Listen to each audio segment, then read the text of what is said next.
खबरों का सारथी। दिल्ली में सीरियल ब्लास्ट के बाद दहशत मची हुई है और कुल मिलाकर लगातार गृह मंत्री अमित शाह वहां पहुंच गए हैं। लोकनायक जयप्रकाश नारायण हॉस्पिटल में लोग दहशत ज़दा हैं, इसमें कहीं कोई संदेह नहीं, लेकिन के न्यूज़ अपील करता है कि भीड़ भाड़ वाले इलाकों में न जाए। अभी थोड़ी देर पहले देश के जाने माने defence expert group captain MJ Augustine Vinod साहब ने इस बात को कहा कि आतंकवादी हमलों में जब सीरियल ब्लास्ट के बाद कोई या किसी ब्लास्ट के बाद कोई दोबारा हमला होता है तो उसमें ज़्यादा लोग जाने जा सकती हैं। तो ये आतंकवादियों का एक ट्रेंड होता है कि एक बार विस्फोट हो, लोग इकट्ठा भीड़ लगाएंगे, उसके बाद दूसरी कोई घटना कर दें। तो एहतियात के तौर पर लोग भीड़ भाड़ वाले इलाकों में जाने से बचें। ये एक महत्वपूर्ण सलाह है डिफेंस एक्सपर्ट की। डीआईजी सीआरपीएफ किशोर कुमार का एक बयान आया है, वो सुन लेते हैं। इतना बता दीजिए, एक मिनट पहले हमको देखने दीजिए। आप अभी it's too early to say anything, बाद में बताएंगे आपको, है ना। It's too early to say anything, but फिर भी सर कितनी कैजुअलिटी हुई है सर, किशोर सर कितनी कैजुअलिटी हुई है, कुछ बेसिक आप इतना जो अफवाह ना उड़े। अभी कुछ नहीं है, अभी I am just going to the site, you people are in between, I don't have any idea कितना इंजरी था। अरे भाई हम नहीं सर क्या हुआ, एक्चुअली क्या हुआ सर? एक मिनट प्लीज, ठीक है थोड़ा स्पेस। तो अभी वो बयान देने की स्थिति में नहीं है। वो कह रहे हैं कि भाई हम जाएंगे और बताएंगे, देखेंगे। ब्रेक से पहले हमारे साथ उत्तम कुमार देवनाथ साहब डिफेंस एक्सपर्ट अपनी बात कर रहे थे। उत्तम सर, आप बड़ी अपनी महत्वपूर्ण बात रख रहे थे, प्लीज उसको कंप्लीट करिए। उत्तम शायद नहीं, मुझे लगता है कि उत्तम कुमार देवनाथ साहब चले गए। मेजर मोहम्मद अली शाह की तरफ जाते हैं। मेजर शाह, अभी थोड़ी देर पहले एमजे अगस्टीन सर ने कहा था कि ये एनएसजी का इन्वॉल्वमेंट और जो हमले के बाद हमला, इसको लेकर किस तरीके का ट्रेंड आतंकवादी संगठन रखते हैं और इस घटना के बारे में आप पूरी तरह मुतमईन हैं कि यह आतंकवादी घटना है? जी देखिए, मैं पूरी तरह से अभी फिलहाल अगर मुतमईन होऊंगा भी तो मैं बोलूंगा नहीं, क्योंकि अभी फिलहाल कोई पुष्टि हुई नहीं है।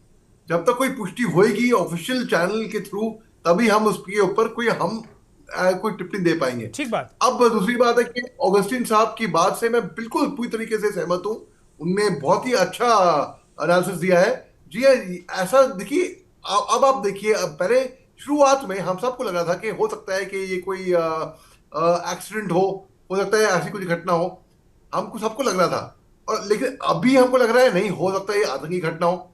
और इसके बारे में चाहे एक्सीडेंट हो चाहे आतंकी घटना हो, कुछ भी हो, अभी होम मिनिस्टर साहब ने भी खुद कहा है कि अभी कुछ डिक्लेयर नहीं किया जा सकता, लेकिन पूरी सिक्योरिटी बढ़ा दी गई है हर जगह पे। तो कोई भी घटना हो, कहीं पे भी हो, कैसी भी हो, इसमें अक्लमंदी यही है कि उसको आप शक की नजर से देखिए।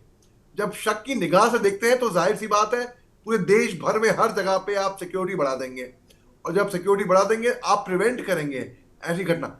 आप देखिए साहब, ऐसी कितनी और घटनाएं होती होंगी जो आतंकी प्लान करते होंगे, जिनको हमारी सुरक्षा बलें उनको प्रिवेंट करती होंगी, प्रिएम्प्ट करती होंगी, उनको अवॉइड करती होंगी जी। तो उसको भी एट द सेम टाइम उसको भी गिने। हम महफूज हैं, हम सुरक्षित हैं, क्योंकि हमारी रक्षा एजेंसीज तैनात हैं, वो अलर्ट है। हाँ, कभी कभार जैसे कि एक स्लिप हो जाता है, ठीक है, मैं इसको बोलता हूं कि भाई फिर भी उसके बावजूद भी हमारी सुरक्षा एजेंसीज अव्वल दर्जे का काम कर रही हैं। डिफेंस फोर्सेस तो बिल्कुल भी कर रही हैं, पैरामिलिट्री भी, पुलिस भी, स्टेट एजेंसीज भी।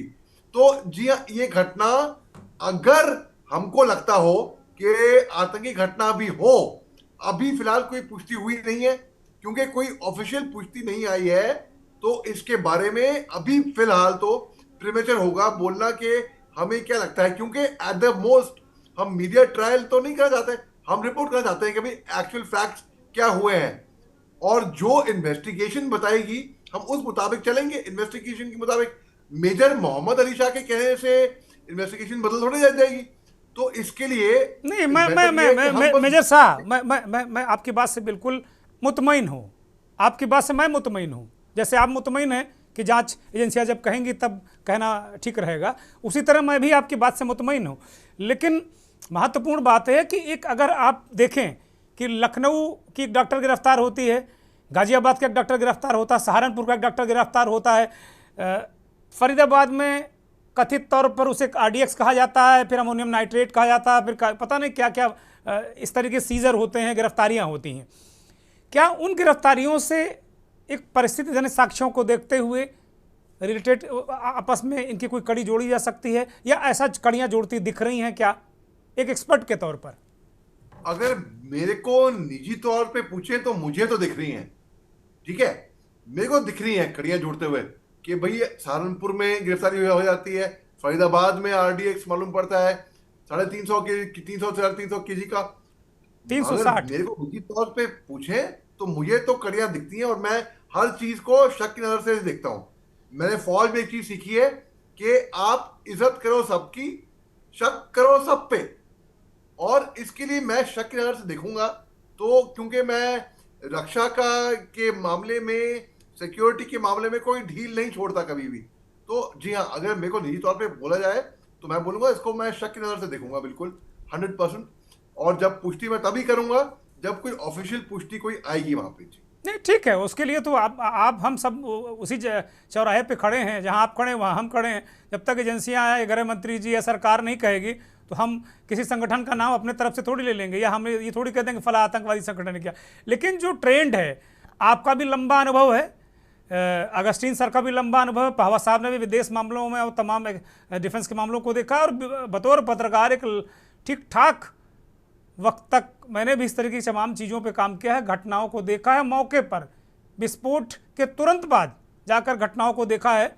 जो आप कह रहे हैं, ये इस तरीके का हादसा, इस तरीके की घटनाएं पहले भी 14 अगस्त 2000 को उत्तर प्रदेश के कानपुर में इसी तरह के कुकर बम ब्लास्ट किया गया था कि पहले उसको मोरंग में एक जो बालू है उसमें दबा दिया गया, रिमोट से कहीं दूर बैठ के उसको ब्लास्ट किया गया, पुलिस पहुंची, लोग पहुंचे, उसके बाद दूसरा ब्लास्ट, फिर तीसरा ब्लास्ट।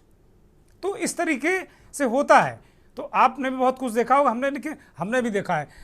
ये स्थितियां, परिस्थितियां जो दिख रही हैं, ये बहुत अच्छे संकेत नहीं दे रही मेजर साहब। जी हाँ, बिल्कुल, आपकी बात बिल्कुल सही है। ये कानपुर में कुकर ब्लास्ट जो हुआ था तो लोगों को लगा कि भी कुकर से कैसा क्या ब्लास्ट हो सकता है। हाँ। लेकिन अगर आज की तारीख में टेक्नोलॉजी भी बढ़ रही है तो इनोवेटिव आइडियाज भी बढ़ रहे हैं, और जो जितने भी गैर कानूनी या आतंकी संगठन बैठे हैं उनके भी creative minds at the same time भी ऑपरेट हो रहे हैं। डिस्ट्रक्टिव कहेंगे तो उनको। बिल्कुल। तो हाँ। अगर मैं इसको इस एंगल से देखूं कि ये टेररिस्ट ब्लास्ट था, कि ये टेररिस्ट हत्या थी, सबसे पहले तो मैं कहूंगा ये बहुत ही ज्यादा कायराना और बहुत ही कायराना, बिल्कुल मैं बोलूंगा। और ये पाकिस्तान की तरफ से होगा, और मैं बिना कोई पुष्टि करे अगर ये टेररिस्ट हमला था, मैं गारंटी कह सकता हूं कि ये पाकिस्तान जो है कभी सुधरेगा नहीं। और अगर ये आतंकी हमला नहीं था तो ये बहुत ज्यादा सस्पिशियस है। मेरे को कुछ यहाँ पे अब तो मेजर साहब मुझे बिल्कुल नहीं लग रहा कि आतंकवादी हमला नहीं है। मुझे बिल्कुल नहीं लग रहा। बीइंग ए जर्नलिस्ट और लंबे समय तक डिफेंस और अपराध और आतंकवादी संगठनों के बारे में को फॉलो करने, उनके बारे में जानकारी रखने के वाले पत्रकार के तौर पर मैं कह सकता हूं, मुझे परिस्थितिजन्य साक्ष्य ऐसे दिख रहे हैं कि ये आतंकवादी हमला हो सकता है, और इसमें बहुत ज़्यादा इसकी आशंका जताई जा रही है। हमारे साथ पावा सर भी जुड़े हुए हैं। प्रमोद पावा सर, आप अभी मेजर शाह ने कहा कि सुरक्षा एजेंसियां बहुत सारे अच्छे काम करती हैं। हम ये कह सकते हैं कि गाजियाबाद में एक व्यक्ति गिरफ्तार हुआ, सहारनपुर में एक व्यक्ति गिरफ्तार हुआ, फरीदाबाद में सीजर हुआ, तो ये एक बड़ी प्रिवेंशन की कार्रवाई थी। हो सकता है कि वहाँ भी इस तरह के बड़े ब्लास्ट प्लान होते। ठीक है, दुर्भाग्य से हम इसको दिल्ली को डिकोड नहीं कर पाए। ये तो अभी हम मान ही सकते हैं, और सिवाय इसके कि इसको यस करने के और कोई ऑल्टरनेट भी नहीं है, कोई चॉइस भी नहीं है। लेकिन अगर उन तीनों गिरफ्तारियों के साथ इसका कोई कड़ी जोड़ते हैं जी, तो फिर वो हमारी असफलता है। तो 3 दिन पहले गिरफ्तारी होने के बाद भी अगर हम डिकोड नहीं कर पाए तो फिर हमारे ऑफिसर्स की गलती है, और कहीं ना कहीं उनको पूछा जाना चाहिए इस चीज का। प्रधानमंत्री जी ने संवेदना व्यक्त की, उसके लिए उनका धन्यवाद कर भी सकते हैं, हालांकि वो अभिभावक हैं देश के। और उस पॉइंट ऑफ व्यू से उनकी जिम्मेदारी भी थी। लेकिन बेहतर होता है कि अगर उसके साथ वो थोड़ा सा पीड़ितों को कुछ मुआवजा या कुछ मरहम रख देते। और दूसरी मुझे जो सबसे बड़ी कमी लग रही है वो ये कि हमारे गृह मंत्रालय को ऐसे में कॉल सेंटर स्टार्ट कर देना चाहिए जिससे किसी भी प्रकार की कोई अफवाहें ना फैले। जी या जो लोग अपने अपनों को कांटेक्ट करना चाहते हैं या कंफ्यूज हैं, कोई लोग दौड़ेंगे हॉस्पिटल की तरफ, हड़बड़ाएंगे, उनके लिए कुछ हेल्पलाइन ऐसी शुरू कर दें तो बेहतर रहेगा। ठीक है। उसमें हमको देर हो चुकी है। बाकी किसी देश का नाम लेना, किसी समुदाय का नाम लेना या किसी पूर्वाग्रह से कोई बात कहना वो तो उचित नहीं होता। और तीसरी बात जो मेन कही थी सेकेंडरी ब्लास्ट की, नो डाउट सेकेंडरी ब्लास्ट होते हैं और मुझे लगता है कि इस एक ब्लास्ट के साथ जो बाकी गाड़ियों में ब्लास्ट हुए हैं या आग लगी है वो भी सेकेंडरी ब्लास्ट ही थे।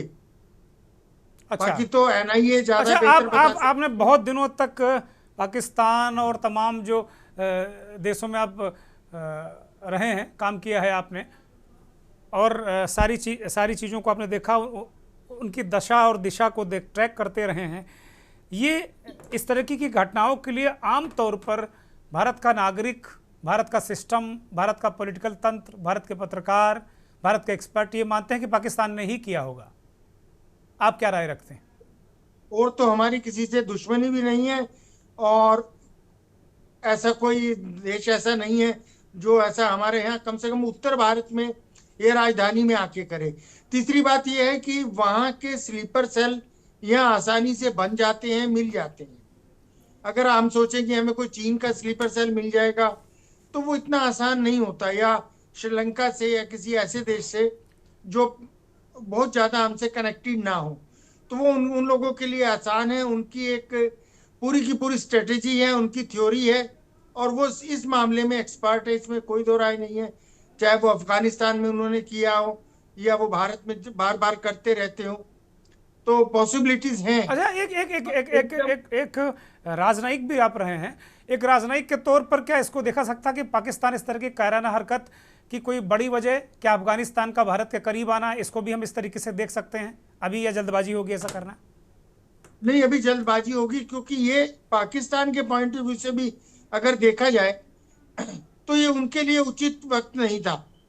एक तो हमारी फोर्सेज बड़े अलर्ट पर हैं और हमने डिक्लेयर किया हुआ है कि हम सिंदूर 2 को आगे बढ़ाने वाले हैं, बहुत जल्दी हमने पॉज किया है, उसको सीज फायर नहीं किया है। तो इस कंडीशन में मुझे नहीं लगता कि पाकिस्तान आत्महत्या करने की तरफ उतारू होता है, ऐसा कोई काम करता। ऐसा भी हो सकता है कि कोई तीसरी ताकत ये चाहती हो कि भारत और पाकिस्तान को भिड़ाकर पाकिस्तान को खत्म ही कर दिया जाए, बर्बाद ही करा दिया जाए, तो उसने भी कराया हो। जैसा कि शाह साहब ने कहा कि हमें हर चीज को शक से देखना चाहिए, तो हम इसको भी शक से देखना चाहिए कि कोई थर्ड वर्ल्ड पावर ऐसी भी हो सकती है जो भारत और पाकिस्तान के कॉन्फ्लिक्ट में अपना फायदा देखती हो। ठीक है, क्योंकि पाकिस्तान एक बहुत बड़ी हेडेक बन चुका है आज। और दूसरी बात यह है कि वो चीन और अमेरिका के दो नावों पर सवारी कर रहा है और दोनों चाहते हैं कि उसको तोड़ लें या उसके हिस्से बना लें, उस पर अपना अपना कब्जा कर लें। उसमें पहले तो चीन और अमेरिका थे, अब तो मैं मानता हूं कि उसमें तुर्की और सऊदी अरेबिया भी हैं जो ये चाहते हैं कि हम पाकिस्तान को अपने अंडर में कर लें। तो ऐसी भी पॉसिबिलिटीज पर ध्यान देना चाहिए कि कोई थर्ड वर्ल्ड पावर ऐसी हो जो कॉन्फ्लिक्ट को, साउथ एशिया को प्रॉक्सी वार बनाना है, ग्रे जोन बनाना चाहती हो, तो हमें उसको भी नजरअंदाज नहीं करना चाहिए। ठीक बात है। उत्तम कुमार देवनाथ सर आ गए हैं फिर से हमारे साथ में। मुझे लगता है कुछ नेटवर्क का समस्या थी, इस वजह से वो हमारे साथ नहीं थे। देवनाथ सर, बड़ी महत्वपूर्ण बात आप कर रहे थे। अभी बहुत सारी चीज़ें, अभी आपसे बातचीत करने के बाद बहुत सारी चीज़ें और भी हम लोग आगे डिस्कस कर रहे हैं। ओवरऑल अभी तक कोई नाम नहीं आया तो हम कह नहीं सकते आतंकवादी घटना है भी, ये भी हम आधिकारिक रूप से नहीं कह सकते, लेकिन परिस्थिति जन साक्ष्य जो दिख रहे हैं, जो मोडस ऑपरेंडी दिख रहा, उससे लग रहा है कि आतंकवादी घटना ये हो सकती है। जी हाँ, ब्लास्ट का जो इफेक्ट है वो तो एक I-20 गाड़ी से हुआ लग रहा है। और अभी गाड़ी की जो डॉक्यूमेंट हैं उनके रजिस्ट्रेशन पेपर के हिसाब से लगता है कि नदीम खान नाम का कोई व्यक्ति था। अब जो लोग गाड़ी के अंदर मारे गए हैं उनके शरीर को जो बहुत ही जल्दी पहचान लिया जाएगा और उनके परिवारजनों को शायद थोड़ा बातचीत के जरिए पता करना पड़ेगा कि वह कौन थे, कहाँ से आए थे, कहाँ जा रहे थे। ब्लास्ट का जो तरीका है, दो तीन चीजें बहुत मैं ऑब्जर्व कर सकता हूँ। एक तो है कि आमतौर पर अगर ये बहुत बड़ा ब्लास्ट होता है तो जमीन पर एक गड्ढा बन जाता है जी। तो मैं देखता हूँ कि गाड़ियों को तो नुकसान हुआ है लेकिन जमीन में कोई गहरा गड्ढा नहीं हुआ है। इसी तरह से अगर एक आईईडी होता है, आमतौर पे आईडी में सब आतंकवादी ग्रुप जब बनाती हैं तो काफी बड़ी तादाद में छर्रे रख देती हैं, लोहे के टुकड़े, नट बोल्ट, वॉशर्स, गास्केट्स लोहे के डाल देते हैं ताकि जब धमाका हो तो आसपास वो छर्रों से डैमेज ज्यादा हो, लोग ज्यादा घायल हो, मृत्यु हो। मुझे जो विजुअल्स आप दिखा रहे हैं इनमें गाड़ियों में उस तरह के छर्रों के छोटे छोटे दर्जनों या सैकड़ों छेद नजर नहीं आ रहे हैं। एक और चीज जो है कि क्या आग जो थी वो पूरी तरह से ब्लास्ट की वजह से लगी? जो मृतकों के शरीर ऐसे तो पूरी तरह से मैं देख नहीं पाया हूं, लेकिन ऐसा लग रहा है कि मृतकों के शरीर भी पूरी तरह से जले नहीं हैं, तो ज्वलनशील पदार्थ भी शायद ज्यादा इस्तेमाल नहीं किए गए हैं। ऐसा लग रहा है कि एक होमोजेनस पावरफुल ब्लास्ट था जिससे इतने सारे और गाड़ियों की जो टंकियों में पेट्रोल डीजल जो ईंधन रहा होगा उससे उसकी डेंसिटी और ज्यादा भयानक नजर आ रही। क्या ऐसा भी हो सकता है? जी हाँ, जब भी एक ब्लास्ट होता है तो ब्लास्ट में आसपास जो दूसरा फ्यूल होता है, कार की टैंकी में पेट्रोल है, डीजल है, कई बार आसपास की दूसरी गाड़ियों में भी जो आग लग जाती है उसमें अगर कोई ज्वलनशील पदार्थ है, अब हो सकता है कि सीएनजी की गाड़ी हो तो जो प्राइमरी ब्लास्ट हुआ उसके बाद गाड़ी में जो सीएनजी का कंटेनर है वो भी ब्लास्ट हो सकता है। शुरुआत में देवनाथ सर यही खबर आई थी, शुरुआत में यही लग रहा था कि किसी सीएनजी गाड़ी में आग लग गई है, शुरुआत में ऐसा ही लग रहा था और देश के तमाम पत्रकारों ने उसी तरीके से इसको लिया होगा। उस वक्त तो तमाम जितने लोग हैं लिया हुआ भाई सीएनजी गाड़ी है, अमूमन आग लग जाती है, किसी स्पार्क की वजह से आग लग गई। लेकिन जब कैजुअलिटी के नंबर्स आने लगे तो लगा नहीं भाई ये तो अजब तरीके का मसला है। फिर एक के बाद जब विजुअल्स आए तो वो बहुत भयानक और दहलाने वाले हैं। जी हाँ, सीएनजी ब्लास्ट के रिपोर्ट जो शुरुआती दौर में आए थे, ऐसा लगता है कि सीएनजी का ब्लास्ट नहीं है, क्योंकि अगर सीएनजी का सिलेंडर फटता है या आग लगता है तो कार के मलबे में से दिखना चाहिए। तो अभी जो कार के जो विजुअल्स मुझे नजर आ रहे हैं उसमें सीएनजी के किसी भी सिलेंडर के फटने की या सिलेंडर के आग लगने का ऐसा कुछ इंडिकेशन नहीं नजर आ रहा है।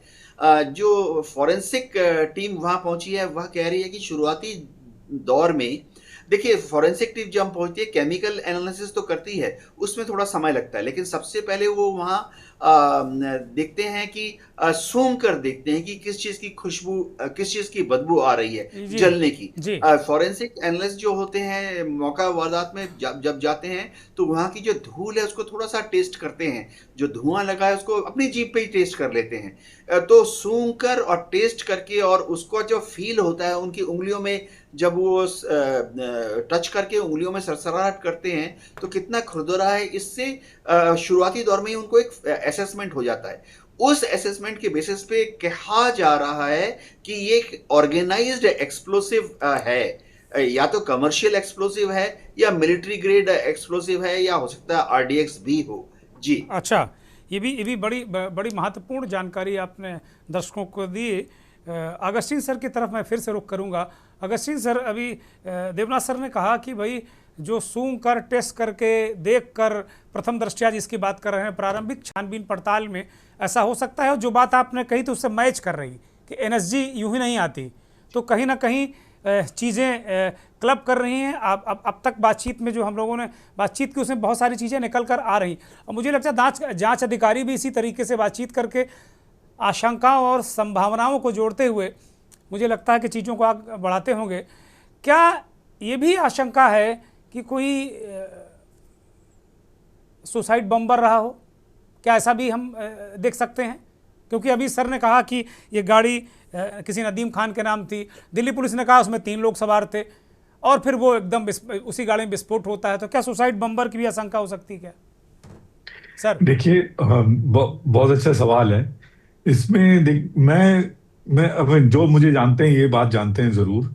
मैं शोर से इंफॉर्मेशन निकाल करके उसको अपने हिसाब से देखने की कोशिश करता हूँ, और आज तक टचवुड मेरा आंकलन जो है जी अम, आ- अधिकांश सही रहा है। क्योंकि जब आप शोर में से लॉजिक निकालते हैं, इंफॉर्मेशन निकालते हैं और लॉजिक लगा करके देखते हैं, तो आपकी जो दिशा जो है सोचने की, वहाँ अधिकांश सही होती है। जी अब इतने सारे सारे शोर हुए, इतने सारे डिस्कशन हुई, लेकिन उनमें से कुछ चीजें निकल के आती हैं लाउड एंड क्लियर। जी सबसे पहला जो जो मैंने आपसे कहा था कि जब एनएसजी और एनआईए इन्वॉल्व इन्वॉल्व होता है, वो तभी अपने बैरक से निकलते हैं जब आपको कहीं ना कहीं ऐसा लगता है कि कहीं एक आतंकी संगठन इन्वॉल्व है। जी और एनएसजी तब आता है जब आतंकी संगठन इर्द गिर्द होने की संभावना है, और एनएसजी का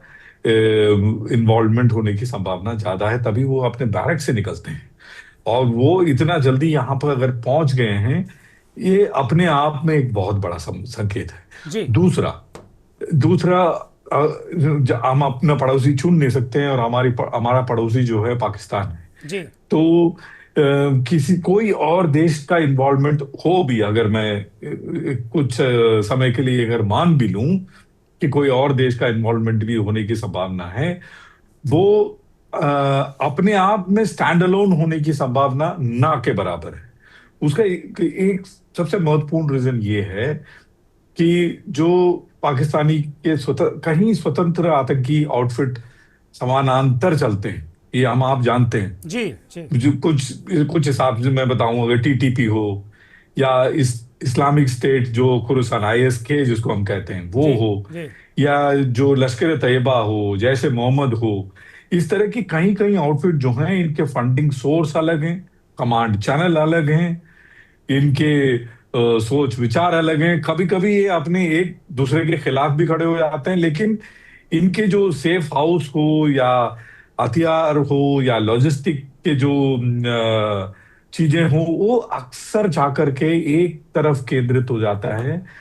वो है पाकिस्तानी फौज या पाकिस्तानी इंटेलिजेंस एजेंसी। जी तो मौके के हिसाब से जब फॉरेंसिक मॉडल और गठजोड़ बदलने की जो संभावनाएं, वो जब आप देखते हैं, तो आपको एक चीजें नजर आती हैं कि इसमें इस्तेमाल क्या किया गया था। जी और जी सबसे महत्वपूर्ण बात जो आपने कहा था कि आतंकी हमला होने की संभावना है कि नहीं, एक आपने क्वेश्चन मार्क लिया था। आप कोई भी आतंकी हमला देखते हैं, उसमें 3 लोग 4 लोग आकर के आतंकी हमला एक गाड़ी लेकर के नहीं करता है। क्यों? क्योंकि एक आतंकवादी जो है ना, वो एक ऑटो पायलट की तरह है। आप किसी भी जहाज में 4-5 ऑटो पायलट नहीं डालते हैं। एक जहाज में एक ऑटो पायलट डालते हैं, वो ऑटो पायलट आकर के फूटता है।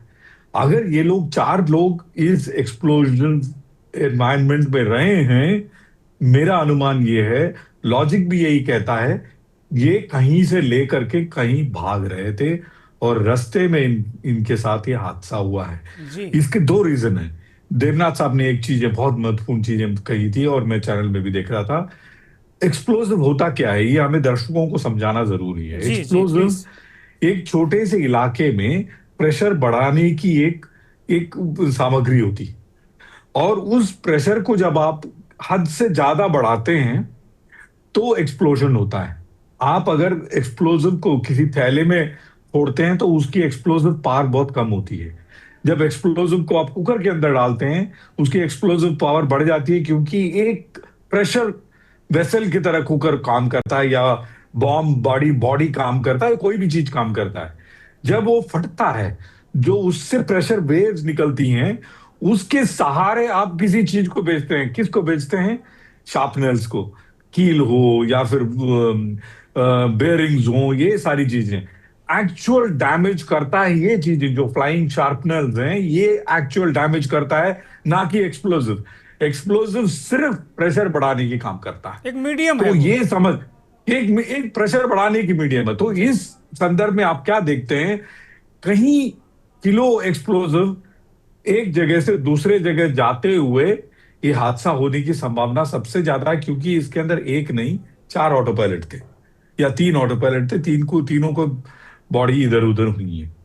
और इनकी संभावना पाकिस्तान ओरिजिनेशन सबसे ज्यादा है। आप शोर शराबा को सही अलग करिए और इंडिपेंडेंट जो सोच रखने वाली, लॉजिस्टिक रखने वाली, फंडिंग रखने वाली पाकिस्तान को जब आप देखते हैं, इंडिया पाकिस्तान की लड़ाई भी कुछ पाकिस्तानी जो गतिविधियां, आतंकी गतिविधियां करने वाली जो वर्टिकल्स हैं, उनके लिए एक म्यूजिक है, उनका रोजी रोटी चलता है, उनकी काफी चीजें चलती हैं। हो सकता है पाकिस्तान का शासन उनके साथ उस समय हो ना हो, या उस डिसीजन में साथ ना हो, लेकिन जैसे मैंने कहा, उनके पास लॉजिस्टिक्स और वेपन्स आया सिर्फ एक ही जरिए से, वो है पाकिस्तानी आर्मी या उनके जो इंटेलिजेंस एजेंसीज हैं। क्या करना है, कब करना है, ये हो सकता है ये इंडिपेंडेंट जो गतिविधियां करने वाली जो पाकिस्तानी टेररिस्ट एजेंसीज हैं, वो इंडिपेंडेंट डिसीजन लेते हूं। तो ये सारी चीजें जो है निकल करके आ रही हैं इस शोर से, बाकी चीजें सब शोर है। ये हमें जानना जरूरी है। इंफॉर्मेशन एंड इंटेलिजेंस, इसमें फर्क करना जरूरी है। अच्छा, एक सर, अमित शाह गृह मंत्री एक प्रेस कॉन्फ्रेंस कर रहे हैं, सुन लेते हैं। सभी एंगल का हम दृढ़ता के साथ आगे जांच करेंगे। धन्यवाद। गृह मंत्री ने पत्रकारों के सवालों का जवाब दिया, धन्यवाद भी किया। हमारे साथ लगातार देश के जाने माने चोटी के डिफेंस एक्सपर्ट जुड़े हैं। ग्रुप कैप्टन एमजे अगस्टीन साहब ने बहुत अच्छी तरह समझाया कि ये भी एक आशंका है, और इस थ्योरी की तरफ वो जा रहे हैं कि हो सकता है कि कार में जो अगर 3 लोग थे तो फिर वो 3 लोग ऑटो पायलट की भूमिका में नहीं हो सकते, एक ही व्यक्ति हो सकता है। एक्सप्लोजन के वक्त तो कहीं हो सकता है एक्सप्लोसिव लेकर छिपने के इरादे से, कहीं छिपाने के इरादे से जा रहे हों, क्योंकि देश में कई जगह एक्सप्लोसिव बरामद भी हुआ, गिरफ्तारियां भी हुई, तो कहीं इसकी वजह से तो नहीं वो जा रहे हैं अपने आप को बचाने के लिए। ये बड़ा महत्वपूर्ण विषय है। अगस्टिन सर, एक सवाल है, हालांकि इस वक्त पता नहीं, मुझे लगा पूछना चाहिए कि नहीं पूछना चाहिए, लेकिन एक पत्रकार के रूप में मैं पूछ रहा हूँ कि कहीं ये इस पूरे प्रकरण को डिकोड करने में, दिल्ली वाली घटना में कहीं चूके, कोई गलती हुई हमसे, हम डिकोड कर सकते थे उसको। अगर अभी जैसे पवार सर कह रहे थे कि 3 दिन से अगर हमने गिरफ्तारियां कर रखी हैं, एक्सप्लोसिव बरामद हो रखा है, तो क्या कर रहे हैं हम फिर? बहुत अच्छा सवाल है, और मैं करूंगा कि आपने ये सवाल पूछा। इसमें तो 2 चीजें निकल के आती हैं। पहली बात जी, क्या जब हमें पता चला 3000 किलो के करीब हम फरीदाबाद में और इर्द गिर्द इलाके में हमने एक्सप्लोजिव्स को खोज करके निकाला, जब जे.एन.के पुलिस ने, मेरा ये सवाल है कि क्या हमने तुरंत चारों तरफ से दिल्ली की एंट्री एग्जिट में इतना टेंशन बढ़ा दिया कि इनको भागने और क्या बोलते हैं, भागते भूत की लंगोट की तरह जो एक्सप्लोजिव है उसको लेकर के दिल्ली से भागो। ये हुआ था, भावना ज्यादा है। इसका ये मतलब है कि हम बहुत बड़ी एक घटना को एक छोटी घटना में तब्दील करने में सक्षम रहे, और जिसकी वजह से कम लोग हताहत हुए। अगर यही चीज मीना बाजार या किसी और जगह में, जैसे मैंने कहा, शार्पनल के साथ अगर होता, 10, 12, 15 नहीं, कम से कम 100, 150 या 1000, 2000 लोगों की जाने की संभावना ज्यादा है। पहली बात। और दूसरी बात, और सबसे महत्वपूर्ण बात, इनको एक ही बार सक्सेस लेना है, और हमें 100% सक्सेस चाहिए।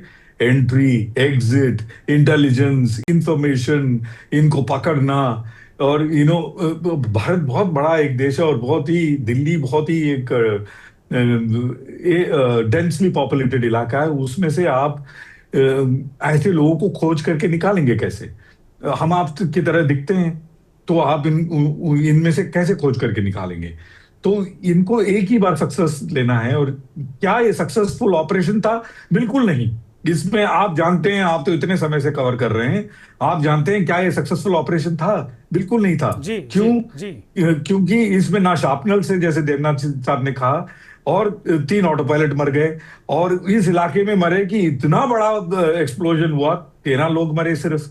तो ये अगर ये टेररिस्ट ऑपरेशन रहा है, ये बिल्कुल ही अनसक्सेसफुल ऑपरेशन रहा है। तो इसका रीजन हमारा जो सिक्योरिटी एजेंसी चारों तरफ से नकेल कसना शुरू किए, इसकी वजह से हुआ क्या, ये क्वेश्चन मार्क में छोड़ के जा रहा हूं। मेरा ये पर्सनल राय है, शायद इसी वजह से ये यहां से भागने की फिराक में थे जिसमें ये हुआ है। तो हमारा सक्सेस रेट शायद ज्यादा रहा, ना कि हमारा फेलियर रेट। ठीक बात है मेजर अली शाह। अगस्तीन सर ने कहा कि भाई हमने जो प्रेशर क्रिएट किया, हमने उनको भागने नहीं दिया, तो वो इस वजह से कहीं अभी इस तरीके की चीज़ें दिख रही हैं प्रथम दृष्टया। और वो काफ़ी कुछ अगस्तीन सर जो कह रहे हैं ना कि शोर को काफ़ी कुछ निकाल चुके हैं, वो शोर को हटा के अब चीज़ों की तरफ बढ़ रहे हैं, चूँकि वो भी खुद एक बहुत ही अच्छे जाँचकर्ता भी हैं वो। अली सर जी देखिए, अगस्ती साहब की बात से मैं पूरा सहमत हूँ, और एक बात से मैं बहुत इत्तेफाक रखता हूँ कि भलाई होम मिनिस्टर साहब ने कुछ पुष्टि कभी नहीं करी होगी, लेकिन द वेरी फैक्ट के NIA, NSG वो बाहर निकल कर वो आके निकली है, वो हल्के में तो नहीं होता कि भाई अच्छा कोई कार में ब्लास्ट हो गया या इलेक्ट्रॉनिक व्हीकल में ब्लास्ट हो गया, CNG ब्लास्ट हो गया, तो आप NSG को गुजारिश पड़ताल के भेज दो। आपको गंभीरता लगी होगी तभी। They say action speak louder than words। जी तो जी के तौर पे तो इससे मेरा ये आई है LNJP हॉस्पिटल में, तो वहां पर उन्होंने लाल किले से सीधी तस्वीरें हैं। अमित शाह वहां पहुंचे हैं, गृह मंत्री, और उन्होंने कहा है कि 8 लोगों की मौत हुई है। अमित शाह ने 8 लोगों की मौत की पुष्टि की है, गृह मंत्री भारत के। वो तस्वीरें हैं, सीधी तस्वीरें देखिए। लाल किले की सीधी तस्वीरें हैं। लाल किले गेट नंबर 1 जहां धमाका हुआ, वहां गृह मंत्री अमित शाह पहुंचे हैं। आपकी टीवी स्क्रीन पर ये सीधी तस्वीरें देखिए। लगातार गृह मंत्री वहां पर पहुंच चुके हैं, वहां भीड़ है, और वो गृह मंत्री अधिकारियों से बात कर रहे हैं, लोगों से बात कर रहे हैं किस तरीके से घटनाएं हुई हैं। और अमित शाह ने पत्रकारों से बातचीत करते हुए कहा कि 8 मौतें हुई हैं। अभी तक जो PTI के हवाले से खबर आ रही थी वो 10 मौतों की आ रही थी, लेकिन अब 8 मौतों की बात कही है। 3 लोग गंभीर रूप से घायल हैं और बाकी करीब 30 लोग जो छिटपुट घायल हैं, इस तरह की खबरें आ रही हैं। 3 लोग उस कार में सवार थे जिसमें पहला धमाका हुआ। ये देखने वाली बात हुई, वो कार किसी नदीम नाम के व्यक्ति की थी।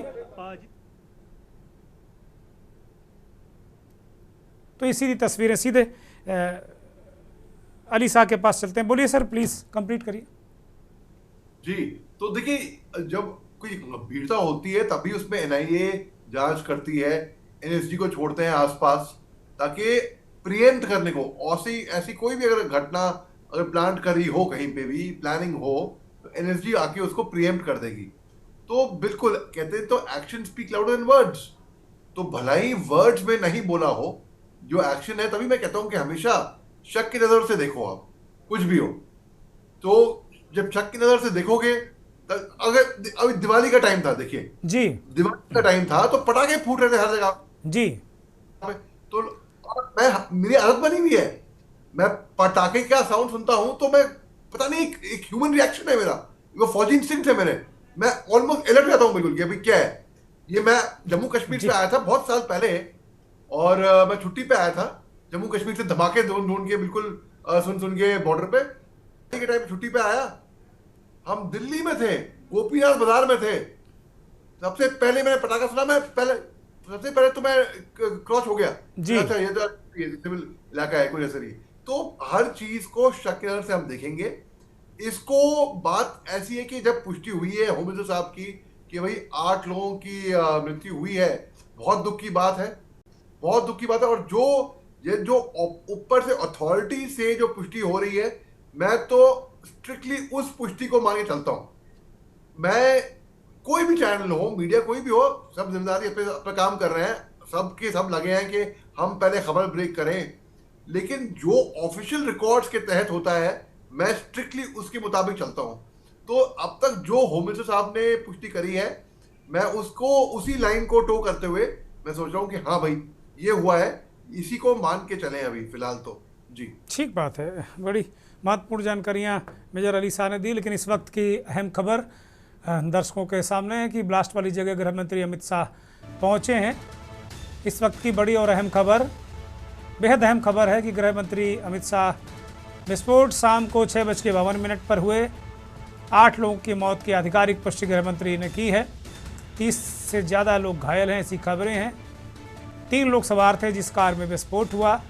अभी जो चर्चा हम लोग कर रहे थे, defence expert Augustine, MJ Augustine Vinod sir ने कहा कि ये हो सकता है कि जिस तरीके से सीजर और गिरफ्तारियां हुई हैं आतंकी संगठनों से जुड़े लोगों की, तो हो सकता है कि ये लोग एक्सप्लोसिव लेकर जा रहे हों और उसमें विस्फोट हो गया हो।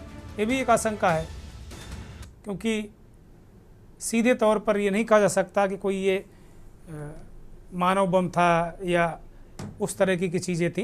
तो ये तस्वीरें हैं, ये दृश्य हैं वहाँ के।